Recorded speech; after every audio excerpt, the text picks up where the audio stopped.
What is going on, everybody? Happy Thursday.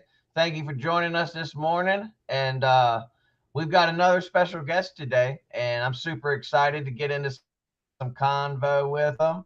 But as always, I got my sister, Miss Ward, in the house. How you doing, Miss Ward? Trying to make a dollar out of 15 cents. The usual. There you go. Absolutely. So, Miss Ward's been lining up these awesome guests for us, and I really appreciate it.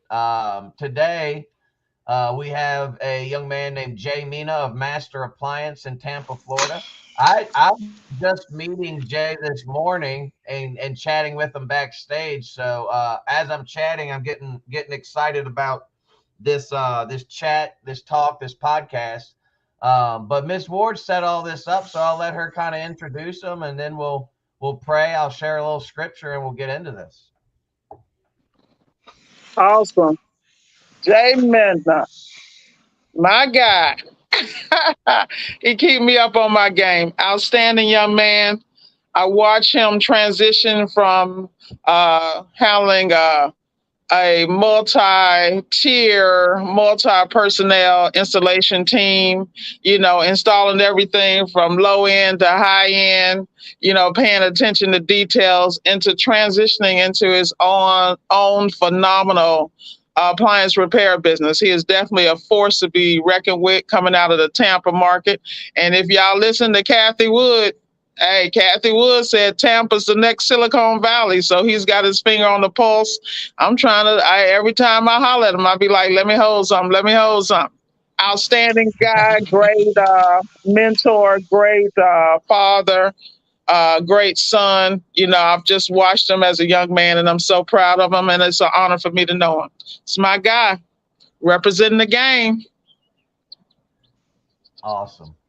So Jay, give us the quick introduction of yourself. I think Miss Ward did a great job, but tell us a little bit Yeah. about you, and then we'll pray this thing up and get into it.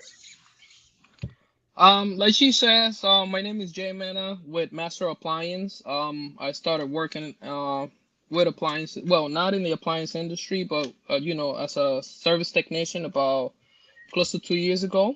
I'm located in Tampa, Florida. We cover the whole Hillsborough and Pinellas County in Florida. Nice. Well, I really appreciate you coming on, man. I know you said in the pre-roll you had been watching my videos back in the day, so I appreciate the Yeah. support. You're a all access member over at Service Alliance Group, so we really appreciate that. Hopefully, you're getting some stuff out of that. And for those of you that are faithful watchers, we really do appreciate everyone coming in every morning and checking us out. We're actually celebrating our 1 year anniversary of the servicealliancegroup.com this month. I believe it's Sunday, this Sunday. So we're going to be going live. We're going to be running some promotions.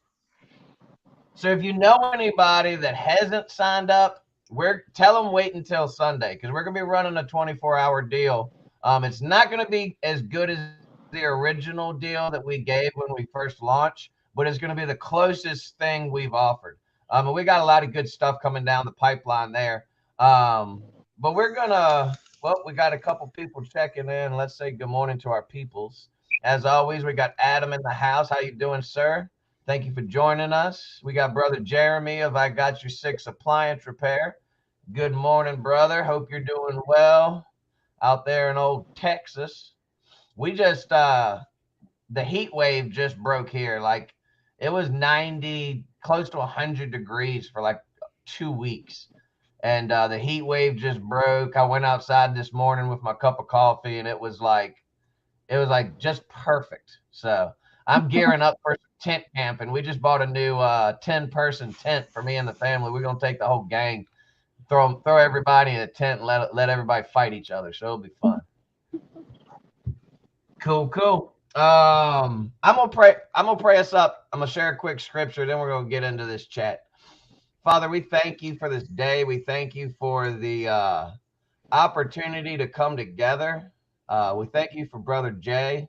We thank you for him coming on this morning. We pray you bless his business, bless his family, bless everything he does in his life. Just give him, give him the strength and the patience and the endurance to continue to press forward in whatever you have for him. I thank you for Miss Ward. I ask you to bless her and her business and her family. We thank you for the Service Alliance community. We thank you for the opportunity to come together and just try to elevate the industry, elevate those around us, and network together. I thank you for this platform you've given us to reach out and just help people. So just bless the rest of this day. Keep everything that we do according to your will. We thank you, and it's in your son Jesus' name we pray. So Amen. this this week's topic, which we're not going to really stick to strictly, but I found a verse that I wanted to share. The overall topic of this week is clarity. And soon as I heard the topic, I thought of this verse, and it's out of James chapter 1. And forgive me if anyone's already shared this verse this week, because I'll be honest, I didn't listen to either podcast the last 2 days. I've just been busy. But James chapter 1, verse 5 and 6 says, if you need wisdom, ask our generous God, and he will give it to you. He will not rebuke you for asking. But when you ask him, be sure that your faith is in God alone. Do not waver, for a person with divided loyalty is as unsettled as a wave of the sea that is blown and tossed by the wind. And the King James Version, verse 6 says, but let him ask in faith, nothing wavering, for he that wavereth is like a wave of the sea driven with the wind and tossed. And I was thinking about that verse, and I was thinking about myself, because anytime I read something, whether it's the Bible or a book, an informative book or whatever, I always try to apply it to myself, and think, what can I get out of this? Oftentimes in business and life and relationships, just in whatever we're going through, we oftentimes need clarity on the decisions that we're making. You have a decision, you have a fork in the road. You can go this way, you can go that way, you can go this way. And you just say, God, please help me make the right decision. And what I get out of James and these verses and what James is trying to tell us is that we really need to rely on God's direction for where we're going. And as I always say, I struggle with that kind of stuff because when he talks about that in verse where he's talking about the waves being tossed to and fro, I'll be straight up honest. I feel like that probably 99% of the time. But it's when I'll tell you this, it's when I take the time personally to just sit back and listen and be still. That's when I hear from God the best. Oftentimes we want to talk when we need to be listening instead of talking. He gave us two ears and one mouth for a reason. Um, and just meditate on things and you'll hear better from him and get some of the distractions away. Put the phone away, put the TV, turn the TV off, and just have some quiet time to reflect. And when things come into your head, write them down. Anytime you're in a quiet time with God, I highly encourage you to have something to write down with. Because if you're like me and you have that ADD brain, it might not stick in the old noggin very long, but when it comes in, you need to write it down so you remember. If you came to my house and looked around my wife's little desk here, I write stuff down and I'll just stick sticky notes. I still have a book that Miss Ward told me about probably 3 months ago that I still haven't ordered. It's still sitting right here. The Obstacle. The Obstacle is the Way. I still got to order the book, Miss Ward. I promise I will. That's all I got for that for the verse. We got a few more people checking in real quick. We got our brother Foreman Robinson from up in Maryland. Good morning, sir. Good to see you. Hope you're doing well. We got Obsesstrepreneur Diary. Okay, that's a new name. Thank you for joining us, sir. I appreciate you. How do you pronounce that? Obsesstrepreneur Diary. Okay, I'm gonna have to check out that YouTube page. That's interesting. Yeah, that's Geo. Oh, is that Geo? Yep. Oh, okay, cool. What's up, Geo? Yeah, I actually talked to him recently. He's a good dude. Some reason my thing's not working here. There we go. Orcam, good morning, sir. Thank you for joining us. Saul, buenos dias, hermano. ¿Cómo está? There you Oh, we go. got old Dan. Dr. Dan's checking in. He's gonna habla a little español as well. So, hola, amigo. Dios te bendiga. There he is. All right. Now that we checked in with everybody, as always, guys, if you got questions, comments, concerns, if you want to ask Jay something here, feel free to. I'll kick it off. I know Miss Ward's going to have some questions, but I'll kick it off because one thing I didn't know that Miss Ward just said is that you started with installations. Um, Yep. and one thing I've always wondered and I've always thought is that installation is a good gateway to get you comfortable with the machines and then progressing into a technician.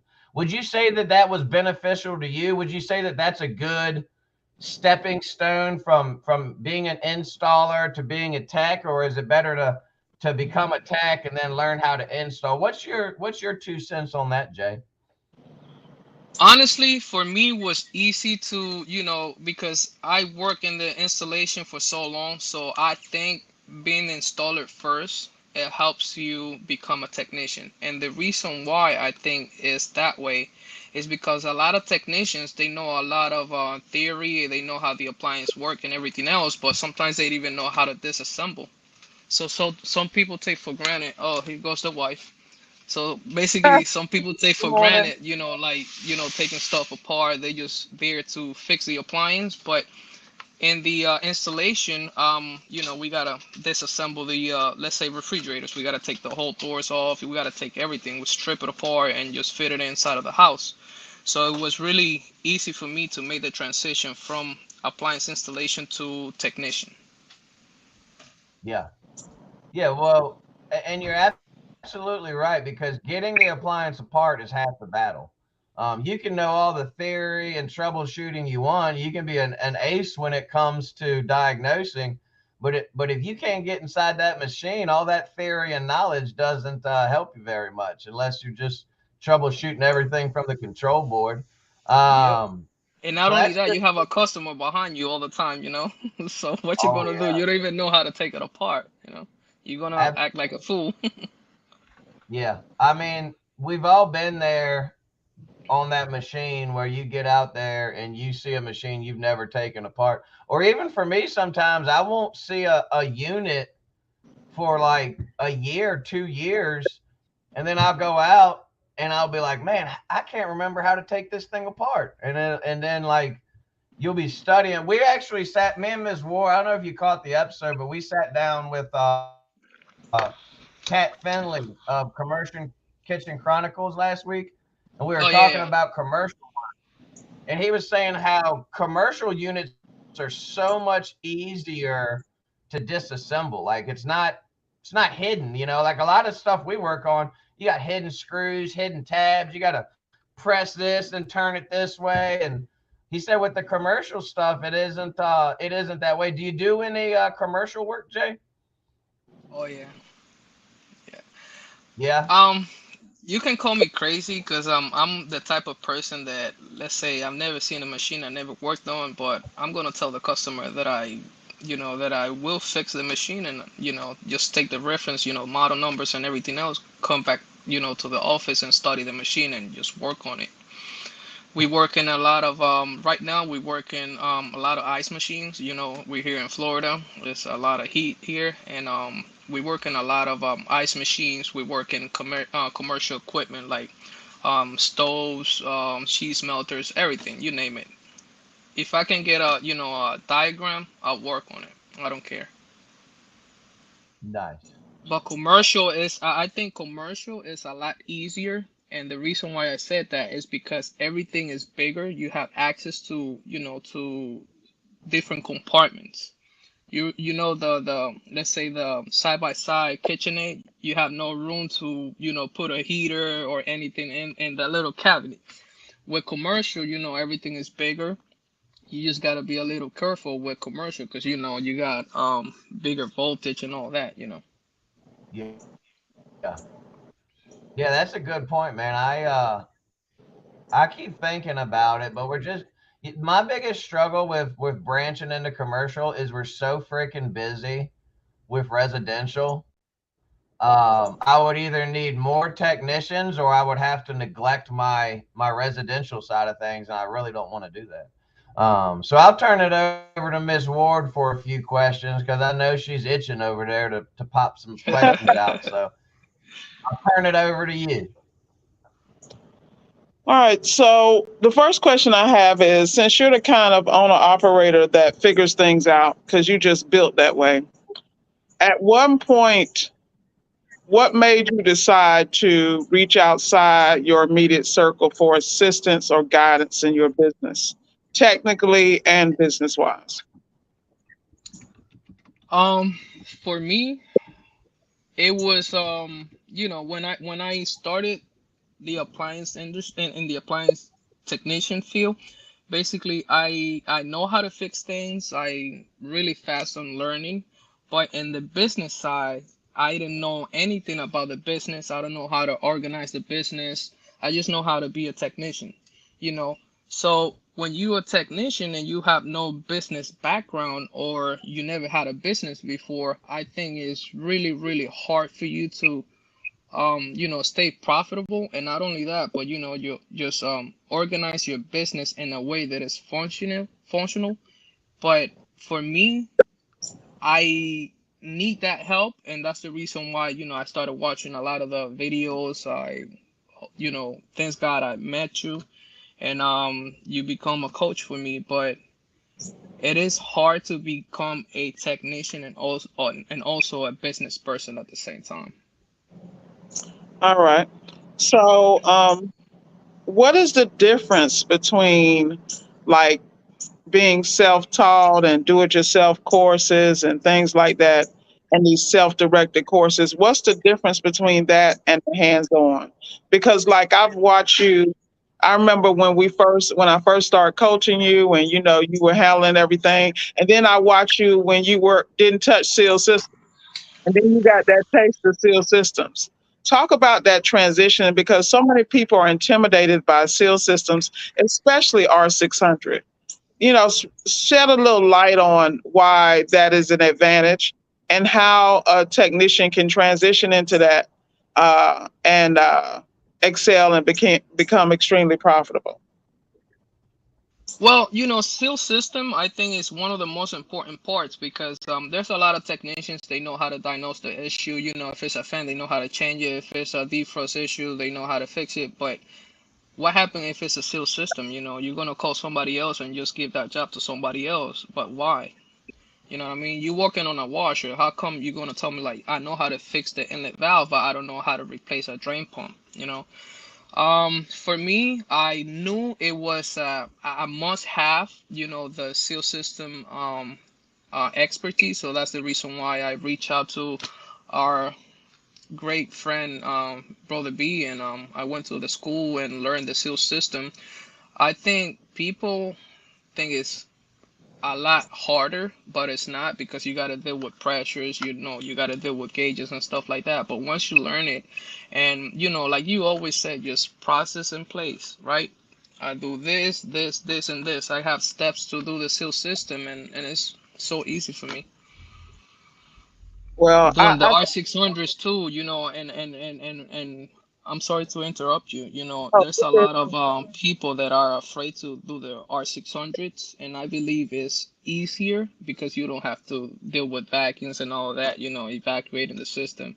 You just let it go, and you just gotta do the bracing and flush the system, and that's it. I don't know why people are afraid of. I think it's only two people's in yeah, I think it's only two companies in the whole Hillsborough County that do the R600, and we are one of them. But that's a testament to your forward thinking. Now you're so modest and laid back. It's just amazing to me because I've watched you work. I've watched you fall and get back up. And I admire that. You real laid back, but see what they don't know that I know is that you taken an LG home, cut it open, watched it, looked at the lines, saw how it was designed behind the wall. So he not only, and this is what I always preach about people investing in the craft, doing your 10,000 hours of mastery. The only reason people are not successful because they don't have self discipline and they don't want to put in the work and the work that makes you look stupid and weird to the world, like dragging this damn appliance to your house, cutting it open. Your wife was probably talking to you in Spanish, like, loco. ¿Qué tú haces? But at the end of the day, man, this is why you're successful. You have to be willing to do what no one else will do. And your growth of whether you know it or not, your growth is meteoric, meaning it's out of this world. Because you got to understand, there's people that have been in the game 20 years ain't doing what you're doing. They don't have the mindset. They're not using AI. They're not trying to be on the cutting edge. And you should really give yourself credit. I'm always gonna give you your flowers because I don't coach everybody. Because you know me, I'm funny about that. I only coach the winners because I can see it in you. It's in the DNA. But I'm very proud of you, and just keep up the great work. And don't be so damn modest, man. That's me. Jay say lets his work speak for him, speaks for him, right? Yes, sir. That's Yeah, and then good he stuff. left out the other part. Yeah, he left out the other part where he's giving jobs to his family. He's like an economic powerhouse over there. You know what I mean? He ain't the only one eating. And that's just testament to him as a man. So I'm never gonna downplay that. You feel me? This is the backbone of America. This is why we're here. This is the American dream at work. Imagine where this guy gonna be at in 20 years, man. Imagine Yeah, what that succession plan looks like for the kids. This is real talk, man. This is where you begin. yeah. There's like you said, You're Miss right. Ward. There's so much opportunity, and the smart ones realize that there's enough out there for everybody. Miss Ward, she could totally sit back and say, you know what, I'm gonna focus on me. I'm only gonna care about myself. But she takes these people under her wing and helps them and guides them in their business adventure. And then it's a cycle. It's a domino effect because I guarantee you other people are going to be affected by that. And that's really what it's all about. That's the whole thing in a nutshell. Like if you're only doing this, we all got to make money. We all got to provide for our families. But when you get past that surface stuff and you really get down to the meat and potatoes of what it is, we're trying to build something that can change lives and help people and really make a difference. And appliance repair, I posted last week about an old video I did on the 10 reasons why I love appliance repair. And it just, I don't know why it popped up in my feed, but I shared it and it was so encouraging going through and reading everyone's comments on why they love it. And granted, there's some people out there, they're perfectly honest. They're like, hey, I don't love appliance repair. Like I do this because it's my job, and that's fine. I'm not knocking those people. But for me, I can say truly, I do love this industry. I do love the appliance repair trade. So I was curious, Jay, like what do you love about this industry? What keeps you driven and what keeps you motivated and why do you love appliance repair so much? Well, put it this way. You're gonna need appliances no matter what. It doesn't matter how the economy is. If you need a refrigerator, you gotta either fix the refrigerator or buy the refrigerator. Um, I love I love the industry so much is because I love fixing things. It pays very well. And one of the reasons why I love it is honestly the customer satisfaction. It's nothing better, and there's no better feeling that let's say you have a the lady has a refrigerator not cooling. You come in, swap a fan. She feels so good, you feel good, and you get paid. You know what I mean? So it's a win-win situation for everybody. Yeah. Yeah, it truly is, man. And that feeling I think is one of the number one things that people said. It is so gratifying and satisfying when you go out and you solve the problem for them. And you take Yeah. that extra time. One thing that I'm big on, and I'm sure both of you and most of our viewers are big on as well, is customer education. I think one thing that anybody that wants to stand out from the rest, when you're there, don't be that cut and dry in and out technician. Give the customer some education. If you're there working on their fridge, give them a little bit of education on all their appliances in their kitchen. Ask them if they have any questions.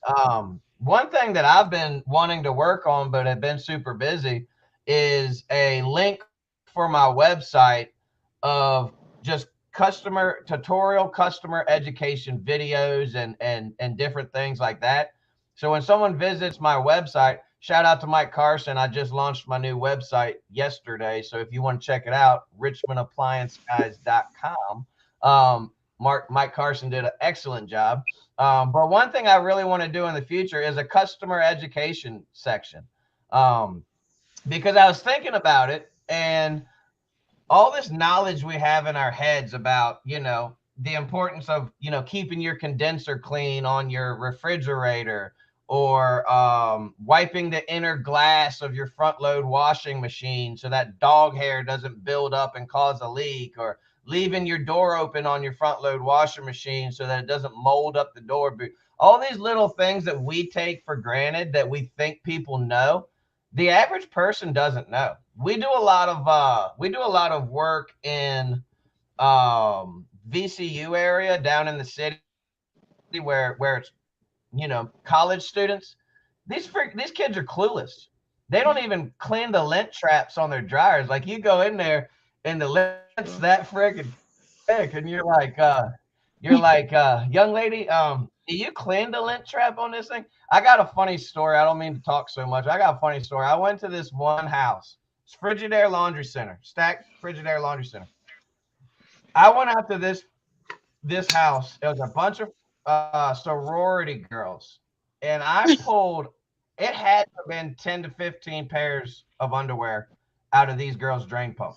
And every time I went out there, I told them, I said, get a mesh bag and put your underwear and bras and stuff in the bag when you wash. So finally, the property manager told me, she said, we're charging these girls if you pull any more underwear out. So the last time I went out there, I stopped at the Dollar Tree and I bought like 8 of those dollar mesh garment bags, and I gave them to them. Never went back after that. I don't know if they're used them or what, but it's little things like that. Hey, put your garments in a bag. A lot of guys would say, "Hey, I don't want to do that because that's gonna prevent me from getting a service call in the future." But don't be that way. There's plenty of things that are gonna break. Educate your customer. Try to sell those maintenance packages on the dryers and whatever, and really get in there and do it, because at the end of the day, that's what's going to separate you from your competition. All right, we got a few comments coming in. Saul said, Saul, did you see, by the way, Saul, did you see Jay's cup? He's representing for you. I I saw it. So no, need a new no, one. The lid is broken. hey, turn Okay. that thing around, man. Marco's got to pay us if they want advertising. Oh, there you go. An Electrolux on the back. That's cool, man. Saul said, Hey, practice your Spanish with Jay. I would be embarrassed to do that live because my Spanish is atrocious. Um, let's see here. Maurice, good morning, man. What in earth is going on in that picture? It looks like a bonfire. All my 5-star reviews are because of customer education. I'm telling you, man. That is I'm true. telling you, That is true.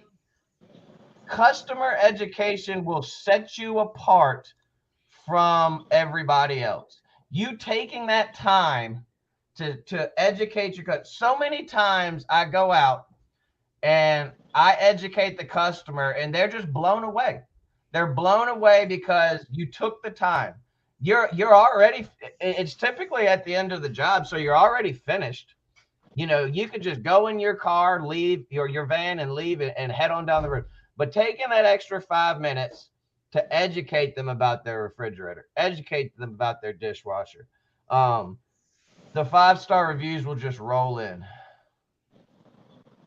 Saul said I did. TK, Jay, I'll get with Mike Hill and see what I can do. Okay, I don't know what that means, but cool. Well, it is 8:33, and I did not realize it. Jay, and I didn't ask this beforehand, and I apologize. What is your cutoff time? Because we can go to 8:45, or we can That's ramp it fine. That's up. fine. That's fine. I'm on my You good own, for a few more this is minutes, my Miss own Ward? business. That's the good thing about it. All right, well, we'll keep going for a little bit. Let me, Miss Ward, do you Can have I any add other to what questions you he want to hit just on? said, if you don't mind? The about the reviews. Yeah, go for it, man. Okay, it's funny that you said that, but because yesterday I had a situation. The customer was a little, mad that we charge her so much for a repair. But when you add value to your service, it makes the difference of the whole transaction. Let me explain you why I said that. Once I finished fixing the refrigerator for the lady, I noticed the handles, they were loose. I told the lady, I'm going to fix the handles for you. I fixed the handles. I noticed the refrigerator door was staying open, so I lift the front a little bit, tilt it back, allow the doors to shut by itself, and wipe the refrigerator off. Like wipe it off with, I'll show you a little trick too. You get a microfiber towel and WD-40, wipe it off. It adds value to the service, you know what I mean? By the end of the service, that customer was so satisfied because I did those little things that she gave me a 5-star review. You know what I mean? She was complaining about the price of the service, but that's the reason why you always keep saying this word, charge accordingly. I do. You So she better. was, yeah, but the little things will make the difference. Same thing when let's say you're doing a washer. Just don't change the drain pump. Tell the customer how to use the unit, not to use too much detergent. Explain the HE detergent is pure, is concentrated, this and that. The little things, they always add up and add value to the service. Good Yep. stuff. You're absolutely right, man. And the thing that I hope resonates with everyone is when you provide professional service, you can charge professional prices. What Oh you yeah. just said is the difference between a true professional and somebody that's just going out there. Because here's what frustrates me, and forgive me for going on a little rant here. But if you're out there charging these blue book prices, but you're not giving blue book professional service, you shouldn't be charging those prices. Um, my prices reflect the professionalism that my company provides to the customer. And I True. know that's true with Miss Ward, and I can see just talking to you that it's true with you. And I did the same thing yesterday. I was out on a job and I put a motor control board on a Whirlpool front loader. Um, and it was a pretty expensive repair. I think it was like uh it was over $500. And the lady wasn't upset with the price. She gave me a tip. She gave me a $45 tip. And then as I was leaving, she said, I know you can't do it today, but I'm going to call you guys because my fridge has water underneath the crisper drawers. As soon as she said it, I Samson. knew. It was no, it was actually a top mount, like a regular old top mount fridge. And I was like, easy fix, clogged defrost drain, easy fix. Took me maybe 15 minutes to do it. I knocked it out real quick. She was like, well, how much do I owe you for the fridge? I said, you know what, ma'am? I said, we appreciate you so much. Her part had taken a little while to come in. I said, I really appreciate your patience. She is a long time customer. I threw in that for free. I was like, you know what? I'm gonna do that one for you for free. And a lot of people out there were like, oh man, you don't do jobs for free, yada yada yada. I pay zero money in advertising. Zero. That's how much money I spend in advertising. When you do these things and you go out there and you do your best and you provide this kind of professional service, your advertising dollars can go down. I'm not going to say you're going to get to the point where I am, where you're paying zero in advertising, but it'll definitely go down. So go out there and be the professional that you claim to be, and watch the customers rave about you.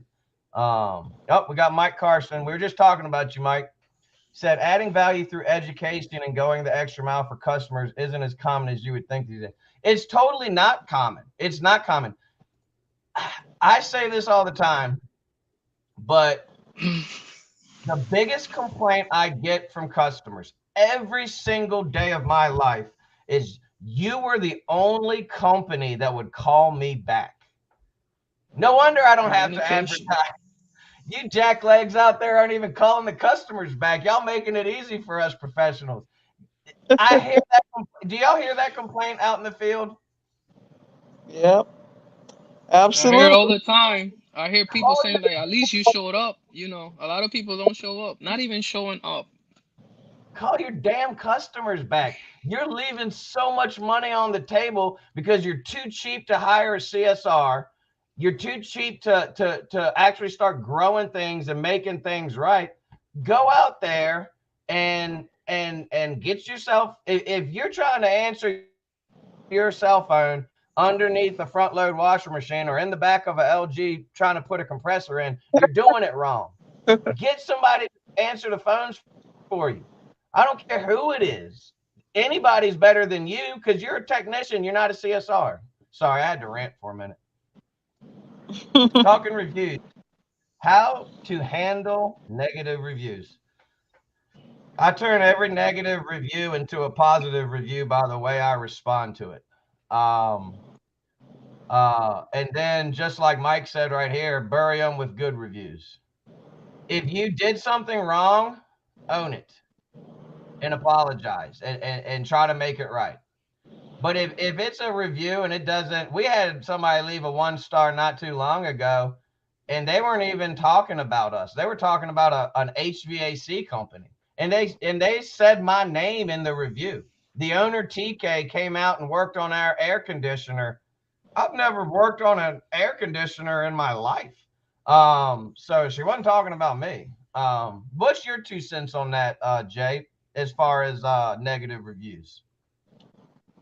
I never had that problem. If you go, I don't want to brag about, but you know, if you go to my website, you're only gonna see 5-star reviews. I have 1-star review for something that it was not my fault, and it's so far behind that you're not gonna be able to see it. Facts. Bury it. Yes, sir. Miss Ward, you got any 1 star reviews, or are you all five Oh, star? yeah. I got a 1 star because I'm zero tolerance for the BS. But as far as 1 star reviews are, it's always an opportunity for growth. Usually, if I have a 1 star review, I had a heads up it was gonna go south before I even showed up. So I'm always about process of elimination. I'm all about the vibe and the energy. And if I already know I'm not the tech or the company for you, I try to avoid the drama. That's just the truth. Because you have some people, they just wake up on the wrong side of the bed or they've had negative experiences and they feel that all of us are the same. You got to respect the game and keep it popping. Now, there are some that, in my ignorance or learning to become a tech or business owner, I made mistakes early on, but from all that, the full summation of every experience, it just makes me better. So definitely I've had 1-star reviews. I mean, we all got a Karen in our life. You know how it go. But it's all about it. This is the price of doing business. This is how you grow and you learn. And it's always an opportunity to level up your skill set, your ability to handle your skill set in all areas, technically and business wise. And I think one thing that I hope resonates from Miss Ward, what Miss Ward just says, every 1-star review, every obstacle that comes your way in business, every trial that you face in life is an opportunity to level up.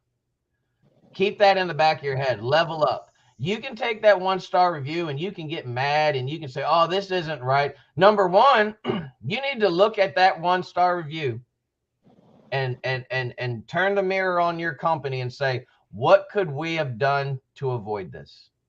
What could we as a company have done to avoid this 1-star review? Now, if you look at it and you say, okay, well, we did everything we should have done. This is not a legit review, then respond professionally and make it sound good, because you're not responding to that customer. You're responding to every other person that's coming to your Google page and searching you.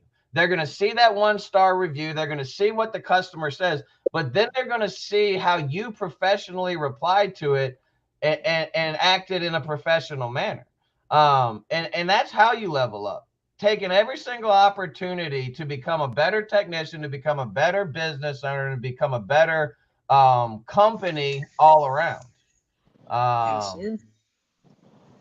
You're damn right. we're gonna wrap this thing up, guys. Saul said, "When I'm shopping for service, what I look at is the owner's response to the bad review. I learn more about the business that way." Absolutely, you nailed it, sir. Well, Jay, we're gonna TK, wrap let this me thing let me up. ask you this, if you don't mind me adding to something that you just said, and I believe it's really really important, and I want to go back to it. If we Yes, got a sir. minute. Okay, you Yep. mentioned you don't advertise. It looks to me that you've been doing pretty good, and all your leads basically comes from either COD customers or word of mouth or previous customers. And I want to point this out, and this is really important. When you come inside of a house, don't think that you're just gonna do that service and that's it. In that house, there's at least 6 appliances that you can work on. At one given time, they're gonna fail. Who they gonna call? They're gonna call you. If that person that you help has a sister or whatever, she has an appliance problem, she gonna talk to that sister and tell her to call you because you're the best guy. So just don't think like you're gonna do a service and that's it. You leave, you get paid, and that's it. Leave a good experience to that customer, and think about those 6 appliances that you're gonna come back and fix for that customer. If you're not gonna fix it, at least in my experience, if you're not gonna fix it, I can provide you an installation service, which is you're gonna pay me for my services, but you're still gonna do with my company and not anybody else. You know what I mean? Yes, you nailed it, man. And that's one of the things that I love about this recent adventure that I went through with opening a brick and mortar and now shutting the brick and mortar. When I just like we were just talking about, I could have looked at what I went through with the store, and I'm not gonna lie. At some points, I was upset. I was like, man, I'm a failure. I can't believe that the store's not gonna continue. But we're not closing Mechanics for Appliance. We're just transitioning. We're pivoting because the brick and mortar is not necessary. But the beauty of it is we can still supply our customers with appliances. They're just not going to come to a store and look at them. They can come to our new location and check them out. We'll have some on display. But when you are able to meet any of your customers' appliance needs, that's one more thing that's going to separate you from your competition. If my customer needs an appliance, they don't got to call anybody else. And I let them know right there. when I did the numbers, and I told Miss Ward this, Miss Ward was one of the most integral people that I picked her brain, and she was like, "TK, it's time to shut down the store." Like I was holding on to it for dear life. And when I finally made the decision, I crunched the numbers, and 80% of our sales were out in the field. Out in the field, property managers, customers where we're in their house, we condemn their whatever, and we say, hey, well, we can give you a quote on a new one. And we have quotes rolling in every day. Every day we have a chat. And so I say that to say this: when you can everything across the board for your customer, customers love that. They love a one-stop shop for appliance needs. We Yes, have sir. gone over our our normal time. Miss Ward, do you have any closing thoughts or comments? No, you know me. Let's go get it. That's where I'm at. Let's get the bag. Yes, get the bag. Well, Jay, I appreciate you, sir. Feel free to reach out. Like I said, with the I appreciate you as a member of the Alliance community. I appreciate you as an all access member. I appreciate you as a fellow brother of the craft. If you ever need anything from the Alliance group, just reach out. As you're working on these SOPs and growing your business, Miss Ward, you're in good hands, man. You got Miss Ward's seal of approval. But anytime we can help you as well, feel free to reach out. We appreciate the fact that you're willing to come on. Maybe we can get you on again in the future, and once you've been working on these SOPs, and do an episode strictly on SOPs, because a lot of people sleep on the SOPs, and what you're doing, getting those SOPs in place now, it's smart, man. So kudos to you for that, man. Oh yeah, it's easy to be a technician and fix things, but not to get organized and like a real business. That's the hardest part. The business part is a whole nother game. And you Yes, will sir. never stop learning in business. So that's it for this episode, folks. Thank you for tuning in. As always, if you have not subscribed to Miss Ward's channel, go over to Solid Steps to Wealth. She's dropping knowledge and gems every day. If you haven't signed up for the servicealliancegroup.com, don't sign up today. I know that sounds crazy. Don't sign up today. Wait till Sunday. Sunday, we are going to be going live. We are going to be doing a promotion for our 1 year anniversary. That's going to give you a deal for a year all access membership. We just transitioned our new all access business owners group, where we're going to be posting videos and discussions and doing different things. Our very first coaching call, all access group coaching call, is going to be on the 31st. 5 steps to 5-star reviews. Brother EJ is heading that up. He's the master of 5-star reviews. I don't know how that dude gets so many 5-star reviews. I'm starting to wonder if he buys them or something. But no, he's just awesome. He's out there killing it. So if you have any questions about that, reach out to me. You can hit me up on Facebook Messenger. You can also email us at info@servicealliancegroup.com. Once again, Jay, we appreciate you coming on, man. As always, Miss Ward, love you, appreciate you. And we will catch you guys next week. Peace. Bye bye. Thanks for having me. Yes, sir.